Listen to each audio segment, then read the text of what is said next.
Gracias por estar con nosotros aquí en Clímax de NTN 24. La alerta por los efectos del cambio climático crece de manera continua. Expertos aseguran que la situación que atraviesa el planeta agravaría la realidad de países que enfrentan conflictos armados internos. ¿La nueva guerra? Proteger el medio ambiente en zonas de conflicto podría llegar a ser un reto. Expertos de diferentes plataformas y organizaciones centraron por primera vez su atención en la relación que tienen las guerras internas o entre países enfrentados y los efectos del cambio climático. Históricamente, solo el conflicto de Darfur en 2003 fue calificado como guerra climática debido a los efectos negativos que trajo consigo la sequía sobre la economía y el impacto en la sociedad. El precandidato demócrata Bernie Sanders, que ha tenido como una de sus banderas de campaña la lucha contra el desequilibrio climático del planeta, afirmó en un debate de su partido: el cambio climático está directamente relacionado con el crecimiento del terrorismo. Sin distingo entre democracia y monarquía, el tema toma fuerza y desde el Palacio de Buckingham, el heredero al trono inglés precisó la influencia de la situación ambiental del planeta en una de las guerras que más muertos ha cobrado en la era actual. Una de las principales razones de este horror en Siria es el efecto del calentamiento global. Y aunque parezca lejano a Occidente, esta problemática también hace estragos en países como Colombia, con un conflicto de más de 50 años, donde las acciones terroristas también dejaron al medio ambiente como otra víctima. En 2014, el panel intergubernamental de la ONU sobre cambio climático lo advirtió. 2 años después, y en medio de una de las más grandes cumbres sobre medio ambiente en Nairobi, Kenia, fue ratificada la preocupación que evidencia que el cambio climático va más allá de un asunto ideológico o ambiental. Y en Washington saludamos a Carl Brook, director de programas internacionales del Instituto de Derecho Ambiental.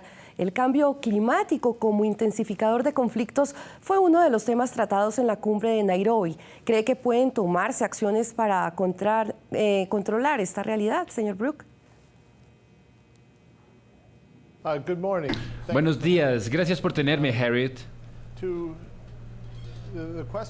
Para responder a la pregunta de si UNEA y UNEA 2 fue una ocasión especial para hablar del cambio climático como un intensificador del conflicto, hay 2 aspectos. El primero es si algo puede hacerse para responder al lado intensificador, sí. Y el otro es si UNEA y UNAP fueron los eventos especiales para hablar del cambio climático y del conflicto y de sus vínculos. Primero, hay mucho que puede hacerse. Esto va desde advertencias tempranas y monitoreo para identificar si puede haber conflictos escalando debido al estrés climático, para manejar mejor los recursos, para la resolución pacífica de disputas sobre esos recursos, sea agua o pastoraje u otros recursos ofrecidos y que resultan ser un punto focal de conflicto local. Señor Brook, dado el impacto del cambio climático en lo político, económico y social, algunos organismos como el Consejo de Derechos Humanos de las Naciones Unidas deberían trabajar en el tema de las víctimas de esta problemática. Absolutamente. Ellos lo vieron.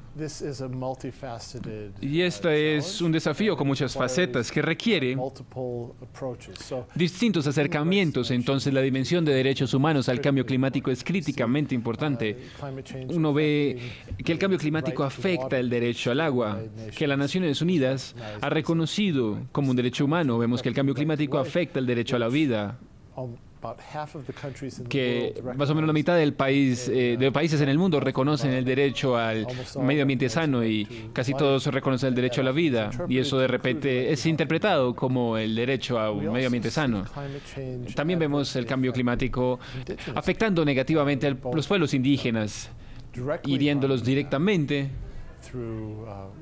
a través del impacto en el agua, en los bosques de los cuales dependen, pero también a través de las acciones que los gobiernos toman. Entonces, cuando estamos intentando combatir el cambio climático, una de las medidas que muchos gobiernos y organizaciones nacionales toman es la oportunidad de preservar los bosques. Uno los separa para prevenir la deforestación, que es una gran fuente de emisiones de gases invernadero. Señor Karl Bruck, gracias por estar con nosotros en Clímax de NTN 24. Muchas gracias por tenerme, ha sido un placer.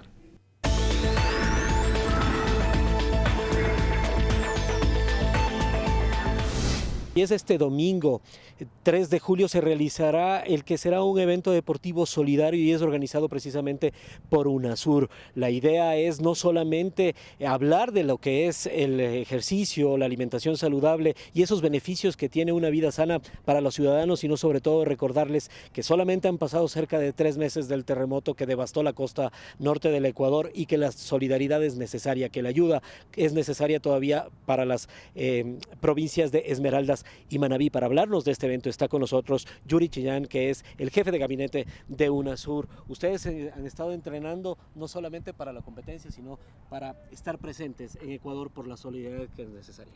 Sí, efectivamente, como todos saben, esta carrera estaba prevista para el 17 de abril.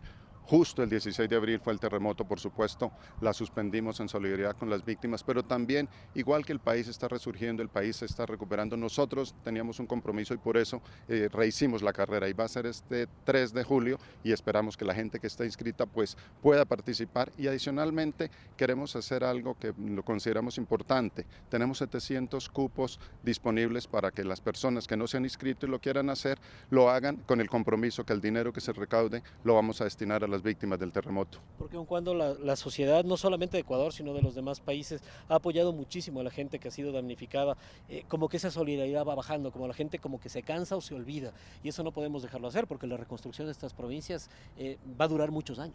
No, sin duda, y es algo que pasa en todas las tragedias, está más o menos determinado que después de un mes la gente piensa que ya se hizo todo, se olvida, y hay más noticias, la vida continúa, pero lo que nosotros queremos también dar ese mensaje, hay muchísima gente afectada, este país sufrió mucho, pero el país se está recuperando y nosotros queremos seguir apoyando con este mensaje de que tenemos que ser solidarios hasta que el último ecuatoriano se recupere. Y eso es lo más importante. Muchas gracias. Le agradecemos al señor canciller del gabinete de UNASUR por esta noticia que es gratificante, es que son todas las formas por las cuales el Ecuador necesita apoyo, así que quienes todavía quieran inscribirse para este evento que es este día domingo, muy temprano en la mañana, para correr por las calles de Quito, que tiene, como ustedes ven, este clima primaveral. Es la información que tenemos desde la capital del Ecuador. Muy buenos días a todos.